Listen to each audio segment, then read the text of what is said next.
اور یہ جہاں کی جڑ ہوتی ہے نا باڈی کی، وہاں تک اس کو آپ لے کے جانا ہے. یہ مثال کے طور پر آپ نفس کی باڈی آ گئی، پھر اس کو ویکیوم کرنا آپ نے ادھر سے، تو یہ تو آپ کی جلد کے ساتھ اٹیچ ہو چکا ہوگا.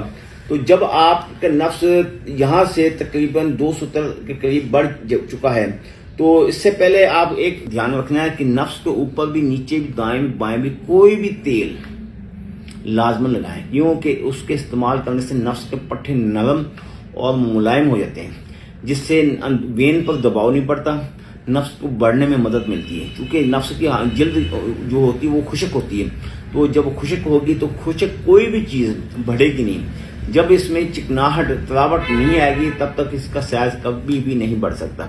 تو یہ آپ کو پریکٹیکلی جو آپ کو دکھا رہا ہوں، اس کے مطابق آپ اس کا عمل کریں گے تو پھر آپ کو بہتر رزلٹ پائیں گے. اب کیا کام کرنا ہے کہ جب آپ کے نفس 3 انچ 200 تک آپ نے اس کو ہلکا سا، اگر ہوا تھوڑی کم ہوتی ہے تو اس کو تھوڑا سا ہوا کو دوبارہ ویکیوم کریں گے تو نفس پھر تھوڑا سا باہر نکلے گا.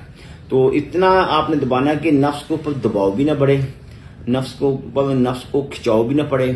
تو وینز آہستہ آہستہ آہستہ سے، جس طرح کہ ایک عام تھراپی آپ کرتے ہیں، اس تھراپی کے حساب سے اس کو آپ نے بڑھانا، تو پھر یہ آپ کے لیے انتہا درجے کامیابی کا راستہ بنے گا.